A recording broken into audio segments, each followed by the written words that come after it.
I want to take the story of Hollywood and give it a rewrite. What's interesting about our series is we're really just talking about this person who has power, who makes a decision about greenlighting this one film with a certain body of people in it and how that changes the landscape of Hollywood. Well, I'll tell you something, Archie. I'm going to change the way they make movies in this town. I think it's very powerful in the way that it shows how these kinds of choices can have such profound effects beyond just a single movie and change lives. Real people and fictional characters, you get to see them fulfill their dreams and make their mark on Hollywood. If we change the way that movies are made, I think you can change the world. Here we are in 2020. I think there's certain things that we're still fighting for as far as equal rights amongst women, Black people, queer people, just people trying to get represented, trying to get heard and seen. So movies, you think they matter? You kidding? I know they do. I had been told by Ryan that Avis was loosely, very, very loosely based on Irene Selznick. Irene Selznick was Irene Mayer, daughter of Louis B. Mayer, who married David O. Selznick.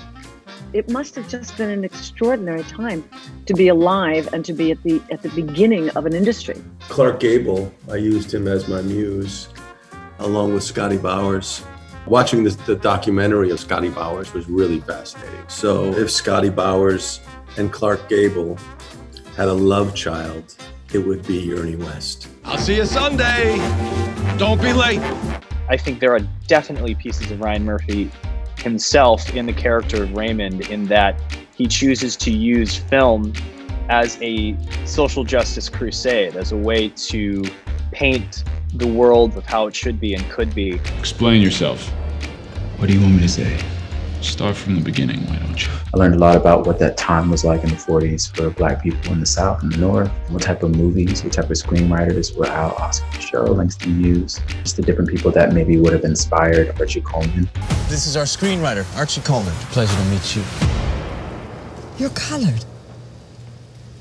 I love it.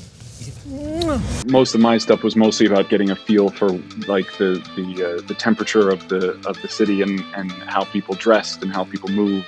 Female actors at that time, they just were put under so much pressure and so much scrutiny to look a certain way and feel a certain way and talk a certain way and act a certain way that was just so oppressing. And I really looked to Dorothy Dandridge and Lena Horne, which were sort of the two Black actresses of that time who were able to go out and become leading ladies. And they faced so much adversity and so much struggle. And they were kind of the first Black women you saw on screen that weren't playing maids at the time. So I just really, was so inspired by them and grateful for them as well, because they're the reason that I'm able to be here doing this today. Who's holding court over there? My competition. I looked at as much information as I could find on my real life character, which was almost entirely written with some photographs, and it was very helpful to have as much background and afterward as I did. Anything that I could get my hands on in terms of Rock's personal life, watching all of his older films, just looking at body language and studying interviews and trying to capture the essence of who Rock was in his climb to fame. This is Rock Hudson. Pleasure. So I take it you're in Gone with the Wind? If you haven't already seen Gone with the Wind, there's a lot of things about it that are discussed greatly in the show. We have Scarlett O'Hara in it, and it comes up again in another part of the movie, and it was just such a major film of the era. Even though it wasn't made necessarily in the 40s, it sort of set the bar for the decade that would come, and also is a huge plot point in our show. So I would say Gone with the Wind would be a good companion piece if you haven't seen it. She's goddamn Scarlett O'Hara, you f***ing hayseed.